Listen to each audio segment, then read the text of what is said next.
Randy Stone. I cover the Nightbeat for the Chicago Star. Stories start in many different ways. This one began with a stay of execution and ended with a doomed man finding salvation and the hunter becoming the hunted.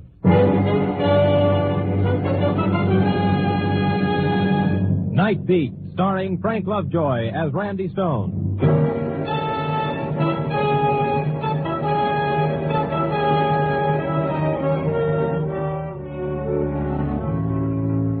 There's an old bromide about nothing being deader than yesterday's news. But what about the people who made that news? The couple who were divorced, they've still got their tangled lives to live. The hit-and-run driver, he's still got his conscience to keep step with him wherever he walks. And the murderer on his way to the death house, his story is still with him, even though yesterday's newsprint lines the inside of today's garbage cans and provides wrapping in the fish markets.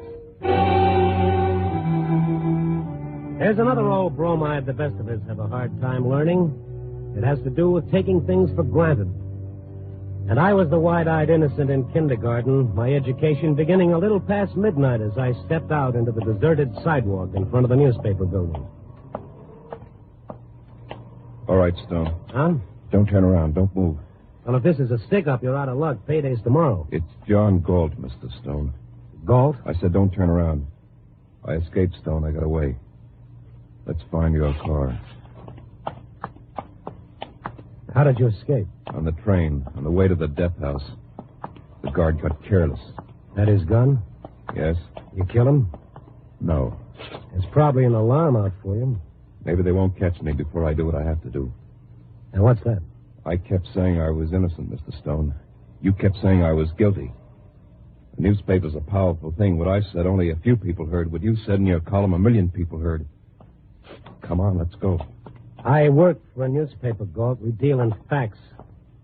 Facts like a jealous husband shooting an unarmed man on the back. Facts.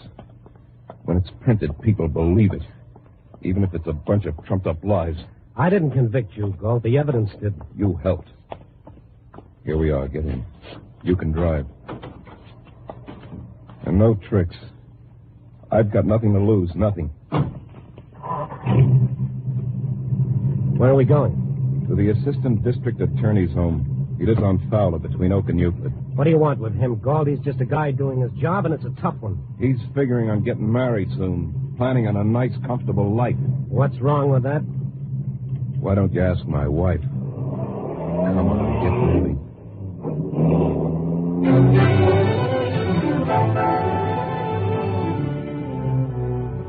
The assistant district attorney, Philip Holmes.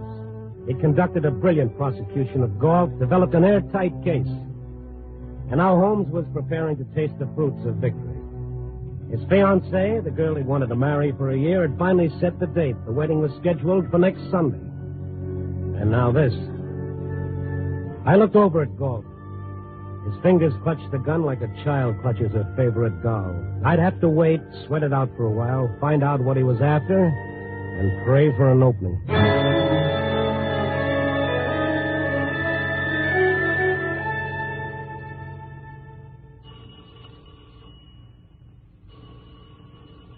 Maybe he isn't home, Galt. Maybe he's still out with his fiancée. Shut up. Yes? Inside. What do you think? Get back in. You too, Stone. Galt.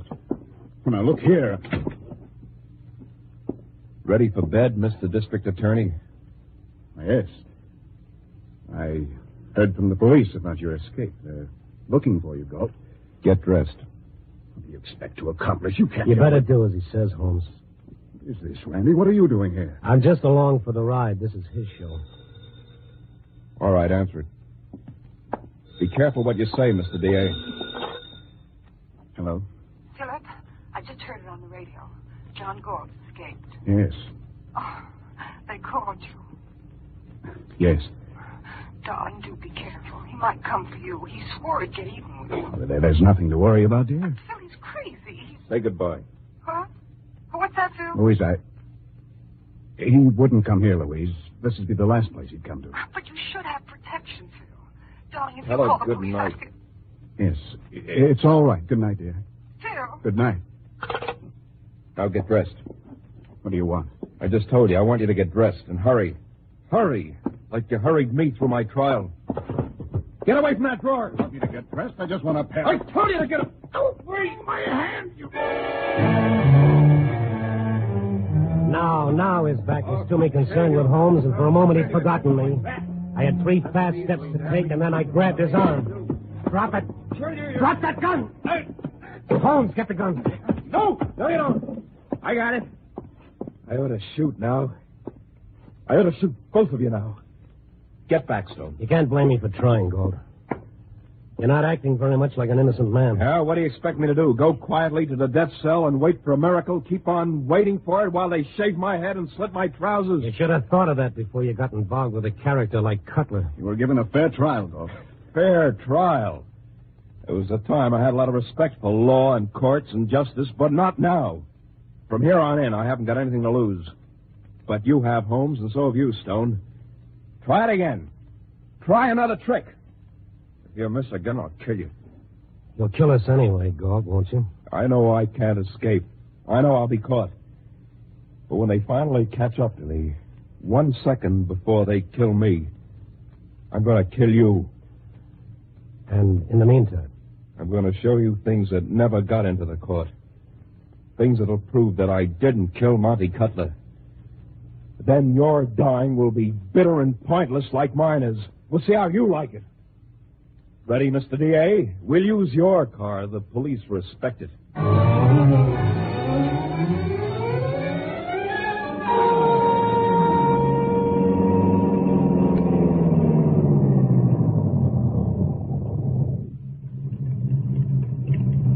Is this where you used to live, Galt? That's right. Where I used to live. What's here? My wife. Wait. You sure this is how you want it, Galt? Just don't try anything foolish. It's your play. John. Oh. Ev, you know Randy Stone, Evelyn? The one who wrote those stories about me, about us. You're still mixed up, Galt. I'm a reporter. I don't take sides. What is it, John? What happened? And the district attorney, Ev. John, what's wrong? Get in, both of you. You're an awfully determined host, Galt. Over there where I can watch you. Why are you doing this, Gold? You can't do yourself any good, and you're only making things worse for your wife. Motive. You kept saying motive, Mr. D.A. Your whole case against me was built on what you said was my motive for killing Cutler. I heard everything you had to say in court. This isn't court now. There's no judge, no jury, just us. Ev, we've been in love for a long time, haven't we? Yes, John. Ev, you worked for Monty Cutler for years. Was there ever anything between you and him? No. I was never jealous of him. I had no reason. No. Was there any reason I'd want to kill him? No, John. I heard all this before. No matter what my wife says, Mr. D.A., I'm going to die tonight. I'm going to run, and they're going to catch me. This is the last time I'll see my wife. But you'll never live to have a wife. You're going to be running with me. You're going to know how it feels to be hunted. How it is to know that this is your last night to live. Go on, Galt. Ev, the night I called for you at Cutler's place, the night he was shot, you'd already gone home. You said you saw a woman there earlier. Yes, Mr. Cutler's wife. He hadn't been living with her. Not for years. And just a second. The police tried to find this wife. They never found any evidence he'd been married. No, he never was. Never found any supporting evidence that a woman was there the night of the murder. I asked for time. Why'd you rush the trial right through, Holmes? Maybe I could have found her. John. Yes, I've got to go. John, what's going to happen? Come on, you two. Goodbye, Ed.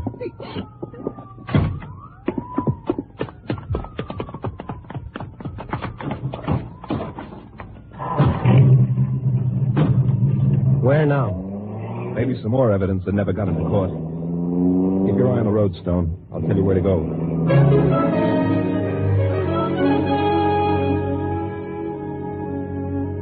I never heard a convicted killer say he wasn't framed or up on a bum rap or he never did it. I've heard it hundreds of times, and no matter how good they make it sound, they've always got an angle. And I'd find out what Galt's was before long, too. I kept driving downtown to the west side into the manufacturing district. Turn right at the corner, Stone. Monty Cutler's place? No, across the street from Cutler's, the warehouse. And what's there? A missing witness. Maybe he's back in town now. Who is it? The night watchman. Come on. Out.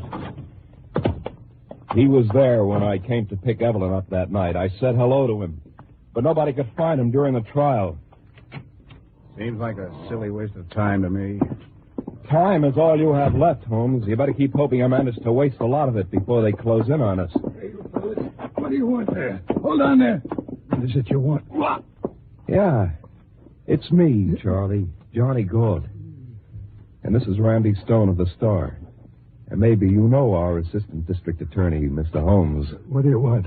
The answer to some questions, Charlie. What about? What for? About Monty Cutler's murder. And because you skipped town during my trial. I don't know what you're talking about. If you know anything, Charlie, tell us about it. What could I know? Why'd you leave town, Charlie? I went on my vacation. More than 4 weeks? Yeah, sure. Who paid for your vacation? Nobody. What do you mean? Tell him what he wants to know, Charlie. Mr. District Attorney, Go ahead, Charlie. You want me to tell everything that happened that night, Mr. Holmes? Why not? What difference does it make? What difference? Well, maybe so. I said hello to you, Mr. Galt. You remember that? Sure. And before that... What? Well, before that, this woman come around. Which woman, Charlie? Well, I've been a watchman here a long time. I see her a few times, maybe 5 or 6 years ago. She used to come around that Cutler's time. wife. I don't know whether she was or not. How long before I got there, Charlie? Maybe half hour, I guess. How long did she stay there? I don't know. Mr. District Attorney, you sure you want me to spill this? Why, yes. Yes, Charlie. There's no mystery, is there? But there was a car there, too. What car? Big limousine. Go on, Charlie. Which big limousine? The District Attorney's car. My car? The DA's car. Yes. Were you raiding Cutler's roulette wheel, Holmes? No. That's it. That's it. That explains everything. You were there. That's why you refused me a delay to uncover the truth. No, don't jump to conclusions. How does Galt. it feel, Holmes? Why not jump to conclusions? You've been doing it a long time. It all falls into place, the whole pattern. You're rushing me through the trial, not giving me a chance. Piling up circumstantial evidence. Could it have been your car, Holmes? No. That's... A lot of people have access to it. That'll be worth finding out about, Holmes. Yes. Yes, I'll look into it. Oh, yeah, I can just believe that. I can just see you putting your neck in a noose for me. Galt, you said it before. A newspaper's a pretty powerful thing. With this evidence, we You can... expect me to trust you after all those stories about how guilty I was? Well, this would make a better story. Sure. The story of Randy Stone bringing in an escaped murderer would be swell for you. Look, you've established enough doubt so that we can... You'd say anything to save your skin. You'd promise anything. We'll save it for your readers. They believe what you say. The streets are honeycombed with police. How far do you expect to get? At least one more place before they catch up. Where, Galt? A woman, Mr. District Attorney. Cutler's wife, the one you said doesn't exist. But does it matter? Wherever we go, you'd better keep hoping nobody stops us. Us. Because as soon as they do, it'll be the end of the line for all of us.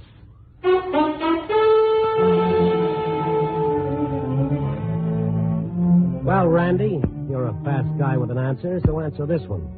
Or are you looking for an angle? You've heard 100 convicted killers say they're innocent. You're tired of listening. You know they're lying. But here's the 101st, Randy. Maybe he hasn't got any angle. Maybe he's telling the truth. And if he is, it makes sense for him to feel that there's no answer. And he's got to keep running with the cops and everybody waiting for him with guns and with cars. Because he can shout his lungs out and nobody will listen. He can yell and cry and scream that he's not guilty. And they'll still drag him down the long corridor and make him step over the next to last threshold. What would you do if you were him, Randy? And the DA's car, how does that figure? Galt wasn't taking any chances now. He forced Holmes and me to burrow into the well below the dashboard. He got behind the wheel, driving with one hand, his other hand gripping his gun. The DA's car was flush, but it wasn't designed to make a passenger comfortable, doubled up. If I was subject to claustrophobia, there was never a better time for it to come out. Hang on. There's a barricade ahead. We're going through it. I'll be a fool going. About the only thing I could see was the gas accelerator and Galt's foot, and suddenly the foot went way down, jamming the pedal against the floor. Here it comes. This is how it feels. I remember something about letting your body relax when you're heading for a smash-up.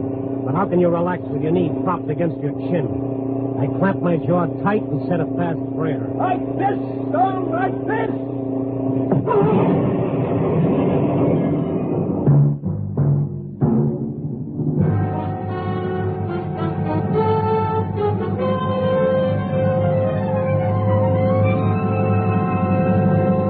NBC is bringing you Nightbeat, starring Frank Lovejoy as Randy Stone.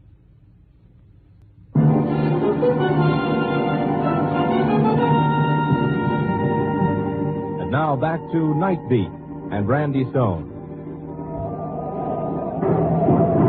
It wasn't particularly comfortable under the dashboard of the car, but it was a good place to be with bullets on the loose and an escaped murderer at the wheel. The car skidded and danced through the barricade and then gave a surge and swept on. How does it feel, you guys? How's it feel to be the box for a change? Let us get out of here and I'll tell you. What's that? I don't know. Gas. They hit the gas tank. I'm out of gas. All right, get out. Now, wait, hold on a minute. There's no sense in this, Galt. Get moving. I'm out of gas, but not out of bullets. Before you do something that can't be undone, Galt, think a minute. There'll be a real investigation. We'll go... We gotta make those woods. Holmes, what about it? If he's innocent, I give you my word. Come on. Faster. They'll be here in a minute. Faster. Oh, wait, sir. I thought I was being fair. The trial, I believe there wasn't any valid reason for a postponement. I've always conducted myself according to strict letter of the law. Now if I made a mistake... Save it, Holmes. All right, hold it. You get behind that tree, Holmes. Stone, behind that bush. It's not too dark for me to see you. One move and I shoot. We know you're there. Come out with your hands up. The two cops from the patrol car were sitting ducks with the moon behind them. They were coming slowly, their guns drawn. If Galt wanted to shoot, he couldn't have a better target. Stay back. Stay back. But they kept coming, not seeing any of us, straight for the bush behind which I stood. Mr. Holmes, are you there? Yes. Yes, don't shoot. Don't come any closer. I'm warning you. We're coming in. I said stay back. I'll shoot. Galt fired from less than 15 feet, but if the shot hit one of them, it didn't stop him. They both came on. I counted 1, 2, and then the cop in front was close enough. I braced myself, and I let him have it. Sometimes you have to do the darndest things to help a guy. My haymaker hurt the cop, but not as much as Galt's bullet would have. The other cop was on me now. I twisted. I rolled away. He sent a whistling blow past my ear. He was a heavy guy, real heavy as he landed on my kidney, and I tried to squirm away, and then suddenly the cop's weight slid off my back. I turned, and Galt's face, twisted and maniacal, looked down at me, his gun raised. Get up, Stone. You two Holmes. They're out cold. Cops will be swarming all over here in a few minutes. Wherever we go, they'll... Now you know how it is. To be the hunted instead of the hunter. How long do you think we'll last in these woods? The freight yards are close by. I said come on, both of you. Run! Come on, run!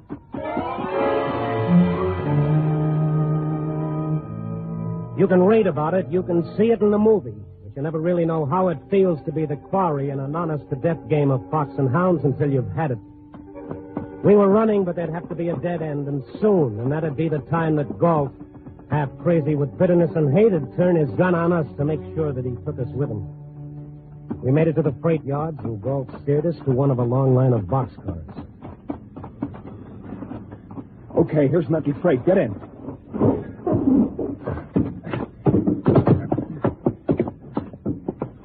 In that corner. Sit down.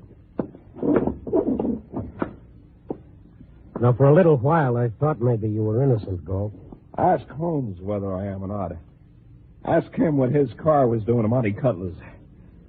Maybe he lost too much at the roulette wheel in the upstairs room. You didn't like it when they used that kind of thinking in court. When the cops came after us, what did Holmes do? He just stood there waiting. What did you expect me to do? Maybe what Stone did. He didn't just stand there hoping the cops would kill me like you were hoping. That would have fixed it up fine for you, wouldn't it, Holmes? You're all crossed up, Gold. I helped knock them out because I didn't want them killed. They're coming, Galt. Galt, while you still have time. If you give yourself up, I'll make every effort to get at the truth. I know the truth. You killed Cutler. You talked about motive, Galt. What's my motive? Why would I kill him? There's something beyond that, too. The man either has it in him to kill or he hasn't, Galt. When you shot at the cops back there, it proved something. I didn't shoot at them. How could I have missed them so close? I shot in the air to scare them off. You're going to scare them off now? They're pretty close. They'll be here next. All right, you tell me. It's up to both of you. When that door opens, I'm going to shoot. We'll find out who's the murderer. All right, Holmes. Tell me what to do. Shall I shoot them or you? Them or you? Listen, they're still away. You can hide. I'll tell them you ran away. They'll believe me. You must think I'm an idiot. Well, Stone, you said a man is either a murderer or he isn't. How about you? Are you a murderer? They're hunting you now, too. They'll be here in a second. If I shoot them, we can still have a little time. How about it, Stone? You'll do what's in you to do, Galt. Quick. Holmes, quick. What'll it be? Oh, you crazy fool. I didn't kill Cutler. I swear to you I didn't. All right, come on out of there. The cop's flashlight played around. Galt got to his feet. I could see his gun raised, but he was standing stock still, frozen. I jumped to my feet, but not as quickly as Holmes. Don't shoot. It's me, the district attorney. Don't, for heaven's sake. And then he stopped. Galt still stood there. The cops moved in, their flashlight beam steady on Galt's tortured face. And then the tenseness went out of his features. He turned to the district attorney, dropping his gun on. I can't shoot. Maybe you did prove something, Galt, right now. What was your motive, Holmes? Doesn't matter now, does it? You gotta have a motive to kill somebody. It has to be a pretty good motive, too. Because even with what I have against you, I still can't kill you. Everything all right, Mr. Holmes? Yes. Yes. Okay, Galt. Come along.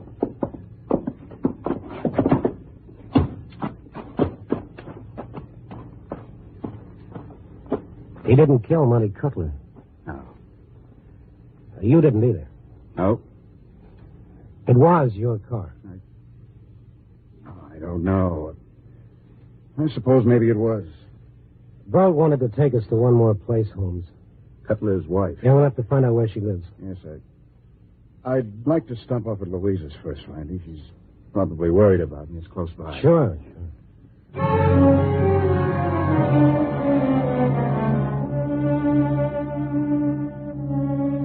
We drove back away with the patrol car, and then Holmes and I caught a cab. It was only a 10-minute drive to his fiancée's place.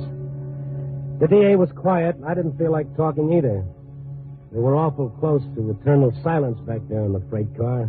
Maybe that was in Holmes's mind, too. Or maybe he was thinking about the woman he was going to marry. A uniformed elevator operator took us up to the 4th floor. The swank apartment house was good for my jumping nerves after the rough night. Deep carpets and subdued lights everywhere. I began to feel myself unwinding. Darling. Oh, darling, thank heaven you're all right. Louise, this is Randy Stone. Oh, please come in. Thank you. At 3 in the morning is a pretty weird hour to come calling. I couldn't sleep anyhow. I've been glued to the radio. Must have been terrible for you. For both of you. Louise. Would you like some hot coffee? Louise, there was a moment when... Darling, you mustn't think about it anymore. I know it was horrible. Mr. Stone, wouldn't you like some coffee? No, thank you. Promised to kill us, Louise. There was that moment when he could have. What stopped him, Randy? I think it was because he wasn't sure you killed Cutler. Yes. Yes, he couldn't figure a motive for me.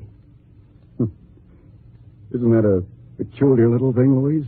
Let's not think about it If he'd anymore. known I did have a motive, if he'd known the woman I wanted to marry was Monty Cutler's wife...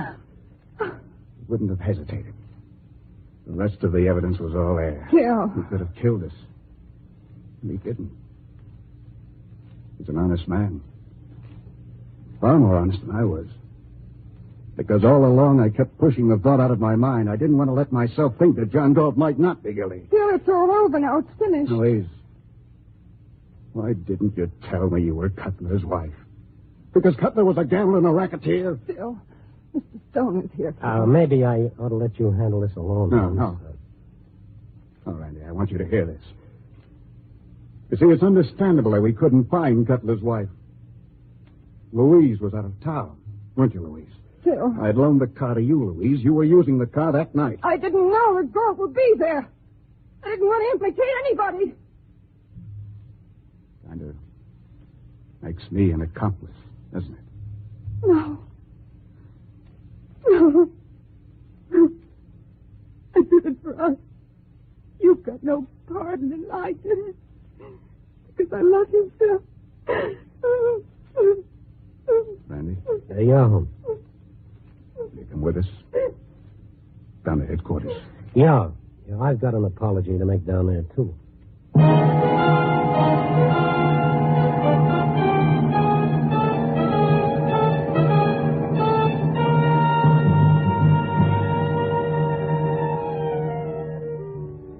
That old bromide that I was talking about, it's don't jump to conclusions.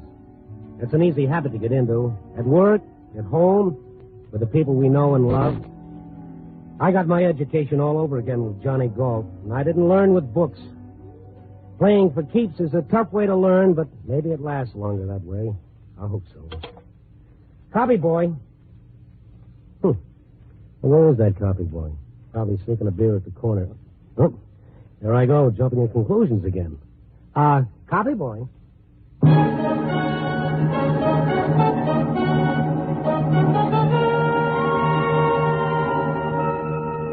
Nightbeat, starring Frank Lovejoy, is produced and directed by Warren Lewis and edited by Larry Marcus. Tonight's story was written by Thiele Glester and Merwin Gerard, with music by Frank Worth. The part of Galt was played by Jeff Corey. Others in tonight's cast were Gene Bates, Francis Cheney, Eddie Fields, Hal Gerard, and John Stevenson. Listen next week at this time and every week as Randy Stone searches through the city for the strange stories waiting for him in the darkness.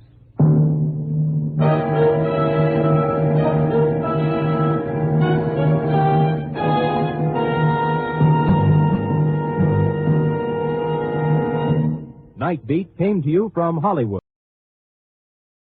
This is NBC, the national broadcasting company.